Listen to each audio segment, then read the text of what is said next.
Class 10th इस video में हम देखेंगे some applications of trigonometry chapter की एक्सरसाइज 9.1 का क्वेश्चन नंबर 14।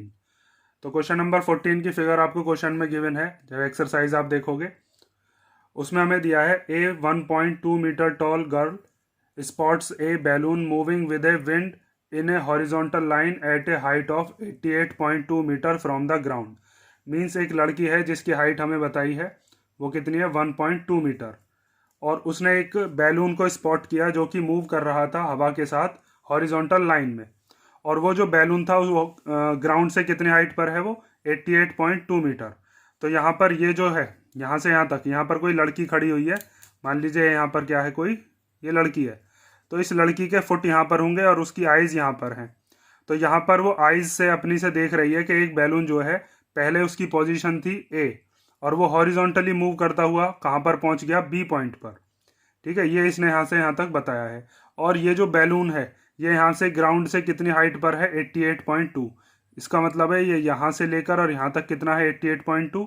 यहाँ से लेकर यहाँ तक भी कितना है, 88.2। उसके बाद the angle of elevation of the balloon from the eyes of the girl at any instant is 60 degree. Means जब लड़की यहाँ से देख रही थी तो किसी क्षण पे उसने जब देखा उस बैलून को, तो पहले उसने ए पॉइंट पर जब देखा था तो यहाँ पर उसका कितने डिग्री का एंगल बन रहा था, 60 डिग्री का एंगल, ये वाला। ठीक है, एंगल ए सी डी, ये एंगल बन रहा था कितने का, 60 डिग्री का। आफ्टर सम टाइम, कुछ समय के बाद, the angle of elevation reduces to 30 degree. अब वो बैलून हॉरिजॉन्टली ऐसे चलता हुआ यहाँ बी पॉइंट पर आ गया। मीन्स ये फाइनल पोजीशन हो गई उस बैलून की। तो यहाँ से जब उस लड़की ने अपनी आंखों से देखना शुरू किया इस बैलून को, तो यहाँ पर कितने डिग्री का एंगल हो चुका था, ये 30 डिग्री का। Find the distance travelled by the balloon during this interval. Means हमें क्या काम करना है कि जो बैलून है यहाँ से यहाँ तक कितना डिस्टेंस ट्रेवल करके आया है, ये हमको बताना है। तो उसके लिए हम क्या काम करेंगे, इसके अंदर हम यहाँ से निकालेंगे ये जो डी ई है ये, क्योंकि डी ई वाला जो डिस्टेंस है वो ए बी वाले डिस्टेंस के ही इक्वल होगा। अगर हम डी ई निकाल लेते हैं तो वही क्या होगा, हमारा डिस्टेंस होगा जो कि बैलून ने ट्रेवल किया है किसी समय में। ठीक है, यहाँ से लेके यहाँ तक का जो है वो डी के इक्वल हो जाएगा। अब डी कैसे निकालोगे, तो इसके अंदर आपको दो राइट ट्राइंगल दिख रहे होंगे। एक राइट ट्राइंगल है जिसका नाम है बी ई सी। तो बी ई सी वाले ट्राइंगल में ट्रिग्नोमेट्री की हेल्प से हम क्या निकाल लेंगे, सी ई। ठीक है, जब हमारे पास सी ई आ जाएगा उसके बाद हम दूसरे वाले ट्राइंगल में, ये वाला जो ट्राइंगल है इस वाले ट्राइंगल का क्या नाम है, ए डी सी। इस वाले ट्राइंगल से हम क्या निकाल लेंगे, सी डी। उसके बाद इस पूरे के पूरे सी ई में से सी डी को क्या कर देंगे, माइनस। तो जब सी ई में से सी डी चला जाएगा तो क्या बचेगा, डी ई बचेगा, और ये डी ई ही क्या होगा, हमारा डिस्टेंस होगा। लेकिन उससे पहले एक कैच और है इसके अंदर कि हमें जो ये हाइट दी है ये ग्राउंड से हाइट दी है पूरी की पूरी 88.2, ये दे रखी है ना यहाँ से यहाँ तक। तो हमें निकालनी है कि ये जो बी ई है ये कितनी है, या फिर ये ए डी जो है ये कितनी है। ए डी और बी ई दोनों की दोनों इक्वल होंगी, लेकिन ये है कितनी। तो देखो यहाँ पर आपको दिख रहा होगा, यहाँ पर ये वाला डिस्टेंस है 1.2, तो यहाँ पर भी ये वाला डिस्टेंस कितना हो जाएगा, 1.2, और ये वाला डिस्टेंस भी कितना हो जाएगा, 1.2। तो इस पूरे डिस्टेंस में से हम यहाँ से यहाँ तक का 1.2 माइनस कर देंगे तो ये बचेगा हमारे पास कितना, 87.0। ठीक है, इतना बचेगा, मतलब मीन्स 87 ही बचेगा। तो हम क्या काम करते हैं इसमें, अब सबसे पहले हमें जो जो चीज़ गिवन है उसको लिख लेते हैं, जो चीज़ हमने मानी है उसको लिख लेते हैं। तो हमारे पास जो इनिशियल पोजीशन है बैलून की वो हमारे पास कितनी है, इनिशियल पोजीशन ऑफ बैलून वो हम कितनी मान लेते हैं, ए। और साथ में जो फाइनल पोजीशन है वो कितनी है, फाइनल पोजीशन वो हमने मान ली बी। अब यहाँ से ये जो लड़की है इस लड़की के ऊपर कितनी हाइट बैठेगी यहाँ से बैलून की, भाई लड़की अपनी आंखों से देख रही होगी तो हम ग्राउंड से हाइट नहीं लेंगे, हम कहाँ से लेंगे, लड़की की आंखों से। तो लड़की की आंखों से हॉरिजॉन्टल लेवल ये हो जाएगा, और हॉरिजॉन्टल लेवल से और ये वाला जो एंगल होगा यही क्या बनेगा, आपका एंगल ऑफ एलिवेशन। तो यहाँ पर हॉरिजॉन्टल लेवल से ऊपर ऊपर वाली हाइट हम लेंगे।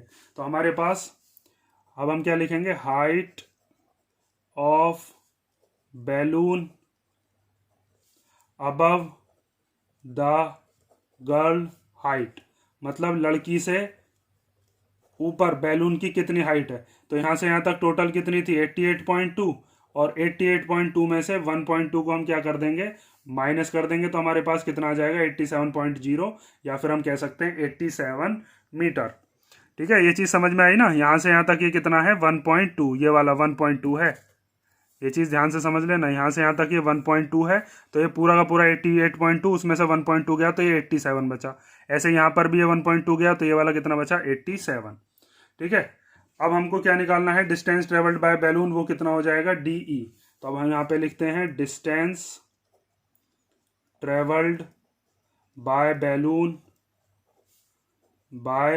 बैलून वो कितना है, वो हमने माना है DE। ठीक है, जितना AB है उतना ही DE होगा। तो DE वाला जो डिस्टेंस है उसको हम कैसे निकालेंगे, CE में से CD को माइनस कर देंगे। इस पूरे CE में से CD को जब माइनस करेंगे तो ये DE बचेगा, और ये DE ही वो डिस्टेंस है जो कि बैलून ने यहाँ से यहाँ तक कवर किया है। तो हमारे पास अब 2 ट्राइंगल है, उन दोनों ट्राइंगल में अब तो ट्रिग्नोमेट्री ही लगानी है, बाकी हमारा क्वेश्चन हम समझ चुके हैं। तो हमारे पास एक ट्राइंगल है इन ट्राइंगल BEC। तो BEC वाला ट्राइंगल आपके पास ये वाला है। इसके अंदर हम जब देखते हैं परपेंडिकुलर और बेस किस में होते हैं, tan में। तो यहाँ से हम लगाएंगे tan, और ये वाला एंगल कितना है इसका, ये वाला एंगल है हमारे पास 30 डिग्री। तो tan 30 equal to perpendicular upon base. तो इसके सामने परपेंडिकुलर कौन सा बैठेगा, वो होगा BE। एंगल के सामने होता है परपेंडिकुलर और नीचे वाला क्या होता है बेस। तो परपेंडिकुलर का नाम लिख लो, वो हो गया BE, और बेस कितना हो गया, बेस हो गया CE। ठीक है, अब इनकी वैल्यू पुट कर लो। तो tan 30 की वैल्यू कितनी होती है, वो होती है 1/√3। तो यहाँ पर लिख देते हैं 1/√3। BE यहाँ से यहाँ तक हम निकाल चुके हैं, वो कितना है, ये BE ही था। ठीक है, ये BE कितना है हमारे पास 87। ये हम यहाँ से BE को रख देते हैं। तो BE आ गया हमारे पास 87 और अपॉन में CE। ठीक है, अब CE की मल्टीप्लाई इधर कर दो, √3 की मल्टीप्लाई इधर कर दो, तो हमारे पास CE की वैल्यू कितनी आ जाएगी 87√3 मीटर। ठीक है, अब हमारे पास जब CE आ गया तो हमको क्या चीज़ और निकालनी है, हमको बस CD और निकालना है। फिर CE में से CD को माइनस कर देंगे तो DE आ जाएगा। तो अब यहाँ पर दूसरा राइट ट्राइंगल है ये वाला, इसका नाम क्या है ADC। तो अब दूसरे ट्राइंगल में लगाएंगे हम इन ट्राइंगल, जिसका नाम क्या है ADC। तो इसमें ये वाला जो एंगल है ये कितने का है 60 डिग्री। तो यहाँ पर हम लगाएंगे tan 60 डिग्री इक्वल टू, तो इस 60 डिग्री के सामने परपेंडिकुलर कौन सा बैठेगा AD। तो यहाँ पर आप क्या लिखोगे AD, और अपॉन में बेस कितना आएगा, बेस आ जाएगा यहाँ से यहाँ तक CD। ठीक है, तो tan 60 की वैल्यू कितनी होती है अपने पास, tan 60 होता है √3, तो वो रख लो। tan 60 की जगह हम रख देंगे √3। AD कितना है यहाँ से यहाँ तक, AD उतना ही है जितना BE था। भाई यहाँ से यहाँ तक 87, तो ये भी तो 87 ही होगा। तो यहाँ पर आप ये भी लिख सकते हो कि BE और AD दोनों के दोनों कितने थे 87 मीटर। तो यहाँ से AD की वैल्यू हमने रख दी 87 और अपॉन में CD। CD को इधर भेज दो और √3 को इधर ले आओ, तो हमारे पास CD की वैल्यू कितनी आ जाएगी, CD इक्वल टू 87/√3। तो हमारे पास अब जब CD की वैल्यू आ गई है, उसके बाद हमको ये चीज़ दिख रही है कि यहाँ पर नीचे की तरफ रूट आ गया, और मैंने बताया था जब भी डिनोमिनेटर में रूट आ जाए तो उसको रेशनलाइज कर लिया करो। तो 87/√3, और इसको रेशनलाइज करने के लिए ऊपर नीचे किसकी मल्टीप्लाई कर देंगे √3 की। उसके बाद 87 की जब √3 में करेंगे तो CD इक्वल टू आ जाएगा 87√3, और नीचे √3 की √3 में मल्टीप्लाई करके क्या आया 3 इसको इस 3 से इसको कैंसिल कर लो, 3 2 जा 6 और 3 9 जा 27। तो हमारे पास CD कितना आ गया, ये आ गया 29√3 मीटर। उसके बाद अब हमें क्या लिखना है, ये डिस्टेंस कितना ट्रेवल किया है, इसमें से 87√3 में से 29√3 को माइनस कर देंगे। तो अब हम लिखते हैं डिस्टेंस ट्रेवल्ड बाय बैलून, वो हमने कितना माना था, वो हमने माना था DE, और वो DE किसके इक्वल है CE माइनस CD। तो CE कितना है वो रख लो 87√3, और CD कितना है, तो CD अपने पास आ रखा है 29√3। तो दोनों के अगर रूट सेम होते हैं तो ये माइनस हो सकते हैं। 87√3 में से 29√3 जाएंगे तो कितना बचेगा 58√3। ठीक है, तो इतना डिस्टेंस आ गया किस किस के बीच में, A से लेकर B में या फिर D से लेकर E में, मीन्स कितना डिस्टेंस बैलून ने यहाँ से यहाँ तक कवर किया होगा। ठीक है, तो ये वाला हमारा क्वेश्चन हो गया, क्वेश्चन नंबर 14। अब हम देखते हैं क्वेश्चन नंबर 15। तो क्वेश्चन नंबर 15 में हमें दिया है a straight highway leads to the foot of the tower, means एक हाईवे है जो कि किधर की तरफ जा रहा है, एक टावर के फुट की तरफ। A man standing at the top of the tower observes A car eight an angle of depression of 30 degree. उस टावर के टॉप पर एक लड़का खड़ा हुआ है या एक आदमी खड़ा हुआ है जो कि एक कार को ऑब्जर्व कर रहा है। वहां पर उसका एंगल ऑफ डिप्रेशन कितने डिग्री का बन रहा है, 30 डिग्री का। While which is approaching the foot of tower with a uniform speed, और वो कार किधर की तरफ जा रही है, फुट ऑफ द टावर की तरफ, यूनिफॉर्म स्पीड के साथ, मीन्स उसकी स्पीड चेंज नहीं हो रही, एक ही जैसी स्पीड से वो आगे बढ़ रहा है। 6 सेकेंड्स लेटर, 6 सेकेंड के बाद, the angle of depression of the car is found to be 60 degree. 6 second के बाद कार कहीं और पहुंची होगी, तो उस टाइम पे जो उसका एंगल ऑफ डिप्रेशन था वो कितना हो गया, 60 डिग्री। पहले 30 डिग्री था, फिर 60 डिग्री हो गया। Find the time taken by the car to reach the foot of the tower from this point, means 6 second बाद जिस पॉइंट पर वो कार थी वहां से और टावर के फुट तक पहुंचने में उस कार को कितना टाइम लगेगा, ये हमसे पूछा है इस क्वेश्चन में। तो पहले हम क्या करते हैं, इसकी फिगर कंप्लीट कर लेते हैं ताकि हमें पता चले कि इस क्वेश्चन में क्या कहा है और डिटेल हमको पता चलेगी। तो मैं जरा देखो स्केल ढूंढ रहा था, तो स्केल से हम बना लेते हैं कि हमारे पास एक तो हाईवे है और एक टावर है। तो हमारे पास पहले हम बनाते हैं एक टावर, तो उस टावर को यहाँ से यहाँ तक हमने बना दिया और साथ में एक बना दिया हमने हाईवे। तो ये यहाँ से यहाँ तक हमने क्या बना दिया, हाईवे। ठीक है, इस टावर के टॉप पर यहाँ पर कोई आदमी खड़ा हुआ है तो वहाँ से उसका एंगल ऑफ डिप्रेशन बन रहा होगा। तो एंगल ऑफ डिप्रेशन कैसे बनता है, हॉरिजॉन्टल लेवल, मीन्स मान लीजिए यहाँ पर उस लड़के की आंखें हैं तो यहाँ से हॉरिजॉन्टल लेवल इस तरीके से बन जाएगा।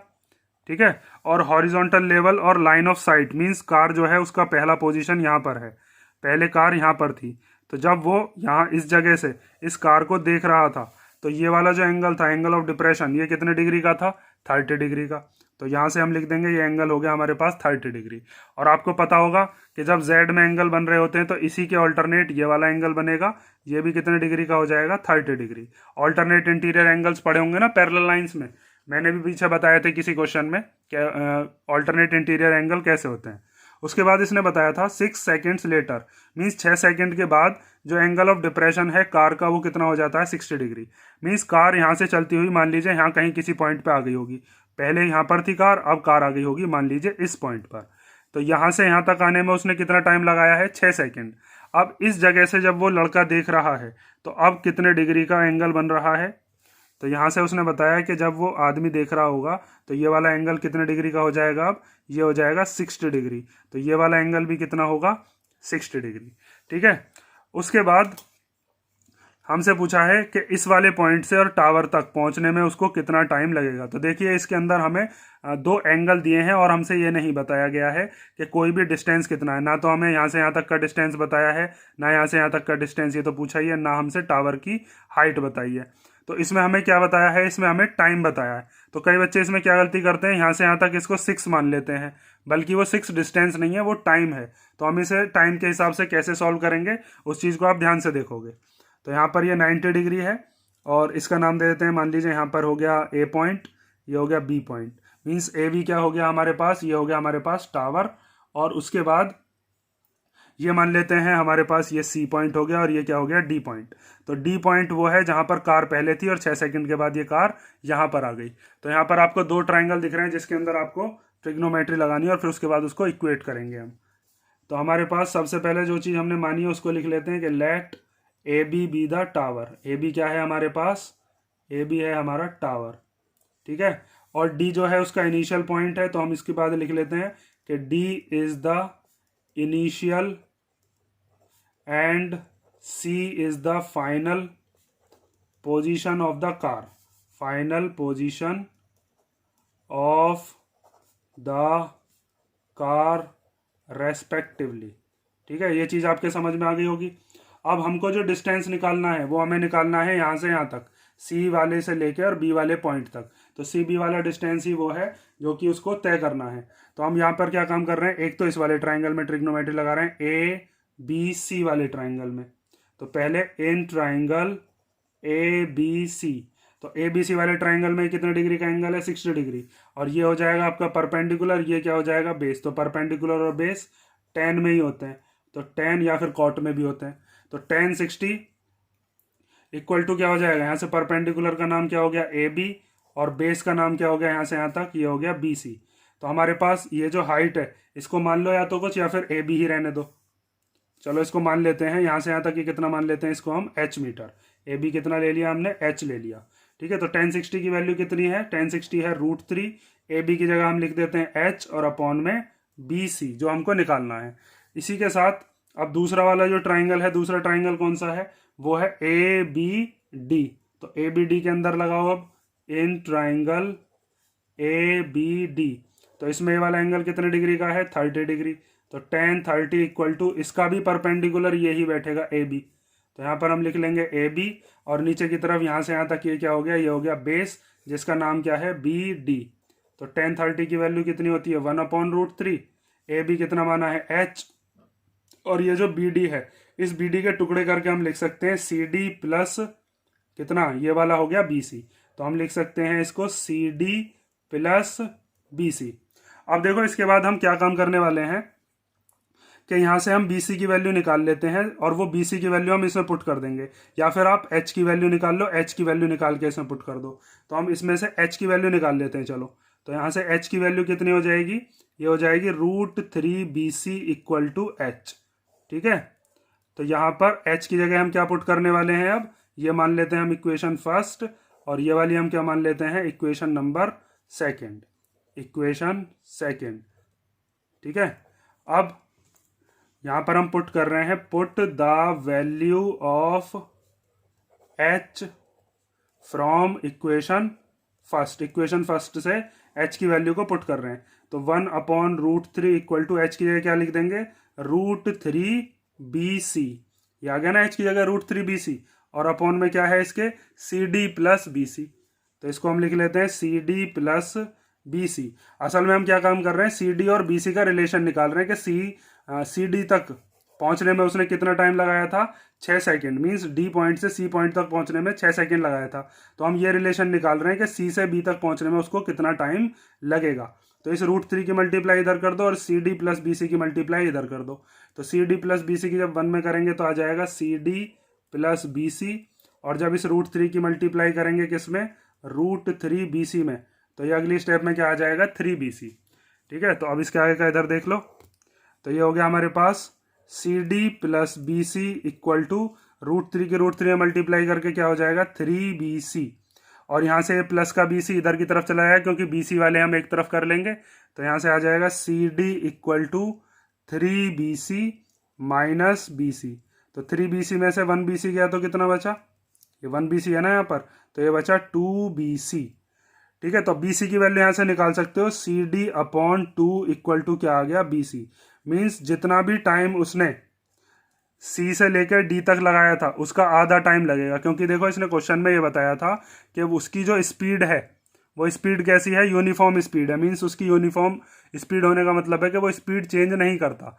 तो जब उसने यहाँ से यहाँ तक का डिस्टेंस कवर करने में, C से D तक डिस्टेंस कवर करने में 6 सेकेंड लगाई थी, तो BC वाला जो डिस्टेंस है वो CD का आधा है, तो टाइम भी आधा ही लगेगा, क्योंकि स्पीड तो चेंज हो नहीं रही है। तो C से लेकर D तक जब 6 सेकेंड लगी है, तो CD का आधा डिस्टेंस है BC, तो टाइम भी कितना हो जाएगा, आधा। तो लास्ट में अब बस लाइन लिख देंगे हम कि हेयर, लास्ट में लिखोगे here distance of BC is half of CD। Means ये जो BC वाला डिस्टेंस है ये CD वाले डिस्टेंस का कैसा है, आधा है। तो टाइम भी कैसा हो जाएगा, आधा। तो इसके आगे लिखोगे 10 the time taken is also half. ठीक है, तो इसके बाद हम लिखेंगे कि टाइम टेकन कितना लगाया था उसने C से D तक पहुंचने में, या D से C तक पहुंचने में, D पॉइंट से C पॉइंट तक पहुंचने में कितना टाइम लगाया था। Time taken by car to travel CD वाला डिस्टेंस कवर करने में उसको 6 सेकेंड लगे थे। तो उसके बाद हम पूछते हैं कि बताओ BC वाला डिस्टेंस करने में कितना लगा होगा। अब आप बता ही दोगे, टू ट्रेवल BC, तो वो हो जाएगा 6 का हाफ, कितने सेकेंड, 3 सेकेंड लगेंगे। ठीक है, ये वाली जो चीज मैंने बात लिखी है, ये बात लिखनी बहुत ज़्यादा ज़रूरी है, क्योंकि क्वेश्चन में बच्चा क्या करता है कि यहाँ से सी और डी वाला जो डिस्टेंस है इसको 6 मान लेता है, और 6 मान के भी अगर आप करोगे तो भी 3 आ जाएगा, लेकिन वो मेथड गलत होगा, क्योंकि सी डी डिस्टेंस है और सी डी को आप अगर 6 मान लेते हो तो वो 6 सेकेंड तो टाइम दे रखा है, तो हम टाइम के हिसाब से सॉल्व करेंगे इसको, ना कि डिस्टेंस के हिसाब से, क्योंकि हमको डिस्टेंस गिवन नहीं है। तो यहाँ पर हमने जो निकाला है, ये निकाला है कि बी सी सी डी का हाफ है, तो यहाँ से यहाँ तक निकलने में कितना टाइम लगेगा, सी से बी तक पहुँचने में 3 सेकेंड। ठीक है, ये चीज़ समझ में आई ना। टाइम से सॉल्व मत कर देना, 6 मत मान लेना इसको कभी। यहाँ पर ये जो सी डी आया है, इस सी डी की जगह आप 6 रख दो तो फिर गलत हो जाएगा। अब हम देखते हैं क्वेश्चन नंबर 16। इसमें हमें दिया है the angles of elevation of the top of the tower from 2 points at a distance of 4 metre and 9 metre from the base of the tower and in the same straight line with it are complementary. Means angle of elevation बन रहे हैं किसी tower के top पर, और 2 point से बन रहे हैं एंगल ऑफ एलिवेशन। एक बन रहा है टावर से 4 मीटर डिस्टेंस पर एक पॉइंट है वहाँ से, और एक है 9 मीटर दूर एक उस वाले पॉइंट से एंगल ऑफ एलिवेशन बन रहा है, और वो दोनों ही पॉइंट एक सेम स्ट्रेट लाइन में है, और वो दोनों मिलके कैसा एंगल बना रहे हैं, कॉम्प्लीमेंट्री एंगल। तो आपको पता होगा कॉम्प्लीमेंट्री एंगल्स कैसे होते हैं, जब दो एंगल्स का सम 90 डिग्री आ जाए तो उनको हम कहते हैं कॉम्प्लीमेंट्री, और आपने पढ़े होंगे सप्लीमेंट्री जिनका सम 180 डिग्री आ जाए। यहाँ पर हमको दिया है दो एंगल्स का सम 90 डिग्री, कॉम्प्लीमेंट्री का मतलब 90। तो यहाँ पर हम फिगर कंप्लीट कर लेते हैं। हमें ये चीज़ प्रूव करनी है कि वो जो टावर है उस टावर की हाइट कितनी आनी चाहिए, 6 मीटर। मीन्स इसमें आपको प्रूव करके बताना है हाइट ऑफ टावर। पहले ही आंसर बता दिया कितना आना चाहिए, 6। तो सबसे पहले यहाँ पर जब फिगर कंप्लीट करेंगे तो आपके पास एक तो टावर बनाओगे और उस टावर का कुछ नाम दे दोगे। मान लीजिए ये टावर है, और इस टावर की अगर हम इस पॉइंट को और इस पॉइंट को लिखें तो ये वाला पॉइंट हो गया इसका टॉप, और ये वाला क्या हो गया इसका फुट। और यहाँ से एक बनाते हैं हम इसका बेस या फिर ग्राउंड वाला लेवल।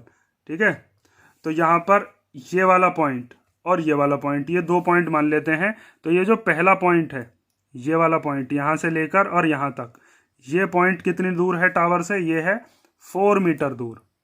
ठीक है, उसके बाद हमसे ये बताया है कि ये जो दूसरा वाला पॉइंट था, मीन्स ये वाला जो पॉइंट है, ये वाला पॉइंट इस टावर से कितनी दूरी पर है, ये है 9 मीटर दूर। ये चीज़ इसने क्वेश्चन में हमसे बताई है। ये वाला हो गया 9 मीटर दूर। तो इस वाले एंगल से एक एंगल बन रहा है, ठीक है, और इस वाले एंगल से, इस वाले पॉइंट से भी एक एंगल बन रहा है। उसके बाद हमसे ये नहीं बताया कि ये दोनों के दोनों एंगल हैं कितने के, हमसे बस ये बताया कि ये दोनों एंगल्स आपस में कैसे हैं, कॉम्प्लीमेंट्री। ठीक है, और हमसे ये पूछा है कि ये जो ए बी वाला जो हाइट है ये कितनी आनी चाहिए, 6 आनी चाहिए। तो इसको हम आगे बढ़ा लेते हैं। मान लीजिए ये वाला जो पॉइंट है, इस पॉइंट का नाम दे दिया सी, और इस वाले पॉइंट का नाम क्या दे दिया, डी। तो एक चीज़ देखो कि जब दो एंगल्स का सम अगर 90 लाना है हमको, तो अगर उसमें से एक एंगल को आप कुछ मान लेते हो तो दूसरा एंगल कैसे आएगा, 90 में से उसको निकाल दो। ठीक है, जैसे अगर मान लीजिए आपके पास एक एंगल है, मान लीजिए आपके पास एक एंगल आ गया 90 में से, मान लीजिए वो एंगल है 50, तो दूसरा कितना होगा, 90 है टोटल, 90 में से 50 गए तो कितना बचेगा, इसमें से इसको माइनस करके तो पता चलेगा, 90 में से 50 गए तो 40। इसी तरीके से 90 में से अगर एक एंगल को मैं मान लेता हूँ थीटा या एक्स, तो दूसरा एंगल कैसे पता चलेगा, इसमें से इसको माइनस करके 90 माइनस थीटा। ठीक है, अगर एक एंगल हमको पता होता है तो दूसरा एंगल माइनस करके पता लगा लेते हैं। इसी तरीके से यहाँ से एक एंगल हो जाएगा 90 माइनस थीटा, और एक क्या हो जाएगा, थीटा। ठीक है, तो एक एंगल को हम मान लेते हैं, मान लीजिए ये वाला एंगल हो गया हमारे पास थीटा, तो ये वाला एंगल कितना हो जाएगा, 90 माइनस थीटा। और अगर आप इन दोनों का सम करोगे तो कैसा बैठेगा, वो कॉम्प्लीमेंट्री, मीन्स दोनों का सम बैठेगा 90 डिग्री। अब उसके बाद तो हमें सॉल्यूशन ही करना है। सॉल्यूशन करने के बाद हम क्या काम करेंगे, इसके अंदर 2 ट्राइंगल हैं, एक ट्राइंगल ये है ABC और एक ट्राइंगल है ABD। इन दोनों ट्राइंगल में लगा के हम इक्वेट कर लेंगे दोनों इक्वेशंस को, और फिर उसके बाद हमारा ये जो हाइट है उसको हम देखते हैं 6 आएगी या नहीं। तो सबसे पहले आपको क्या काम करना है, सबसे पहले लिखोगे let AB be the height of tower, AB be the height of tower. Tower की हाइट हमने कितनी मान ली है, AB। ठीक है, और उसके बाद C और D जो हैं ये पॉइंट्स हैं, और हमने एंगल्स जो हैं वो मान लिए हैं। उसके बाद हमारे पास एक ट्राइंगल दे रखा है जिसका नाम है ABC। तो पहले हम ए बी सी वाले ट्राइंगल में देखते हैं। ये नीचे वाला डिस्टेंस हमको दे रखा है और ये वाला यहाँ से यहाँ तक ये ए बी जो है इसका रिलेशन हमें बताना है, क्योंकि ए बी ही तो टावर है। तो एक तो हमें ये वाला लेना है, एक बी सी लेना है। इन दोनों का रिलेशन परपेंडिकुलर और बेस का किस में बैठेगा, टेन में। तो यहाँ से आप लिखोगे tan theta equal to perpendicular upon base. तो थीटा के सामने परपेंडिकुलर हो गया ए बी और बेस क्या हो गया यहाँ से यहाँ तक बी सी। अब हमको एंगल तो गिवन नहीं है जो हम इसकी वैल्यू रख दें, तो टेन थीटा को तो ऐसे ही रहने दो, ठीक है। और ए बी जो है, ए बी को भी हम ऐसे ही रहने देते हैं। और बी सी जो है वो हमको पता है वो कितनी है, 4। तो यहाँ से अगर मैं ए बी की वैल्यू निकालूं तो वो कितनी हो जाएगी, 4 इंटू टेन थीटा, ठीक है। 4 into tan theta equal to A B. A B की वैल्यू निकाल ली, क्योंकि अब दूसरे वाले ट्राइंगल से भी हम क्या निकालेंगे, ए बी की ही वैल्यू निकालेंगे, उसमें भी तो यही परपेंडिकुलर बैठेगा। तो दूसरे ट्राइंगल का नाम क्या है, ए बी डी। तो now in triangle A B D, तो इसमें भी यहाँ पर कौन कौन सा लेंगे, एक तो ये वाला हो जाएगा परपेंडिकुलर, यहाँ से यहाँ तक हो जाएगा बेस। तो परपेंडिकुलर और बेस का रिलेशन होता है टेन में। तो टेन और इसका एंगल कितना है, जैसे इसका एंगल यहाँ पे लिखा था थीटा, इसका एंगल कितना है 90 माइनस थीटा। तो यहाँ पे आ जाएगा 90 माइनस थीटा। परपेंडिकुलर कितना है, वो है ए बी, और बेस कितना है यहाँ से यहाँ तक, वो है बी डी। तो यहाँ पर लिख लो बी डी।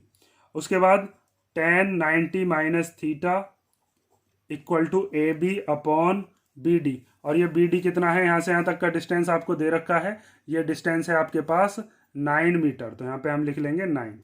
अब यहाँ पर एक चीज़ ध्यान से देखो कि ये जो टेन 90 माइनस थीटा दिया है, ये टेन 90 माइनस थीटा जब हमने कॉम्प्लीमेंट्री एंगल्स पढ़े थे 8.3 में, तो वहाँ पर हमने देखा था कि टेन 90 माइनस थीटा क्या होता है, कॉट थीटा। देखो 8.3 का जब मैंने आपको इंट्रोडक्शन कराया था तो वहाँ बताया था tan 90 minus theta equal to cot theta. तो यहाँ पर हम इसकी जगह लिख लेंगे cot theta equal to A B upon 9।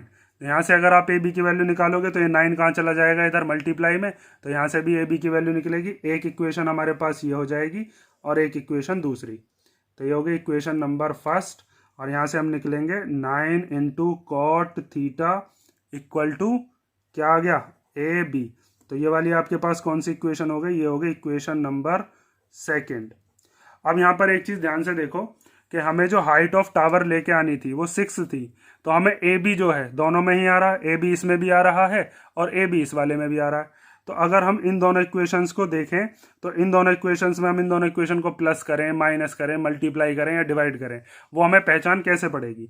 अगर मान लीजिए मैंने यहाँ पर ये दोनों के दोनों को प्लस कर दिया तो ए बी और ए बी कितना हो जाएगा, 2ab हो जाएगा।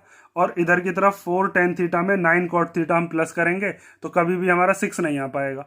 उसके बाद अगर हम प्लस के बाद माइनस देखें तो अगर हम इस वाली इक्वेशन में से इस वाली इक्वेशन को माइनस करते हैं तो ए बी में से ए बी माइनस होके तो 0 हो जाएगा और ए बी ही हमें निकालना है, तो हम माइनस भी नहीं करेंगे। उसके बाद अगर हम इन दोनों इक्वेशंस को करते हैं डिवाइड, तो डिवाइड करने पर ए बी से ए बी कैंसिल हो जाएगा और वहाँ से 1 आ जाएगा और ए बी फिर कैंसिल होकर बचेगा ही नहीं, तो हम इसकी डिवाइड भी नहीं कर सकते। बचा क्या, मल्टीप्लाई।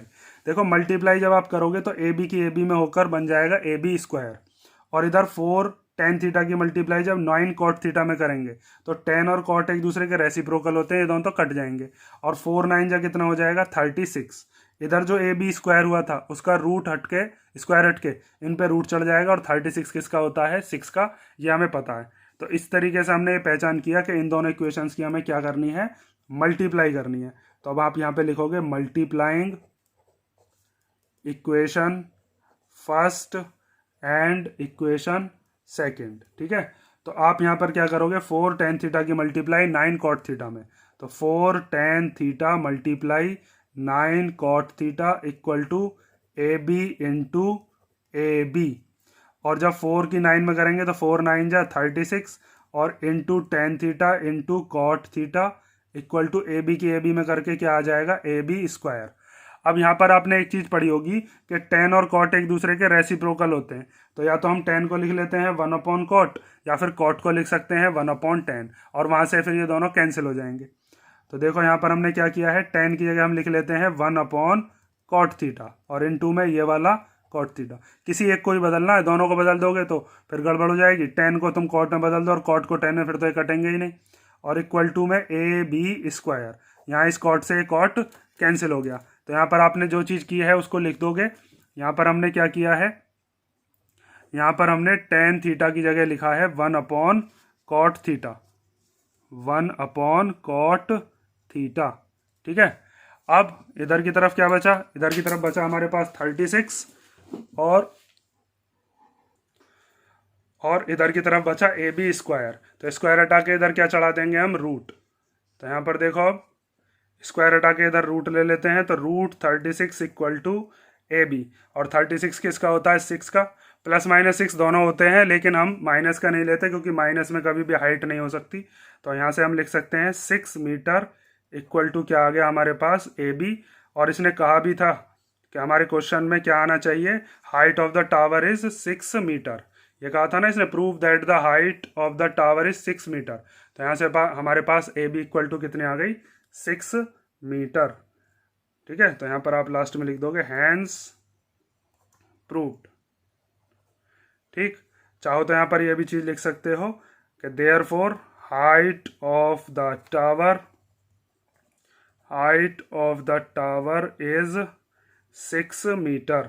ठीक है, ये चीज़ आप जरूर लिख के आओगे लास्ट में। मैं हर क्वेश्चन में ये चीज़ लिखवाता हूँ कि ये जो लाइन में होती है इस लाइन को नहीं छोड़ोगे। कई बार इस पे भी नंबर मैंने कटते हुए देखे हैं बच्चों के।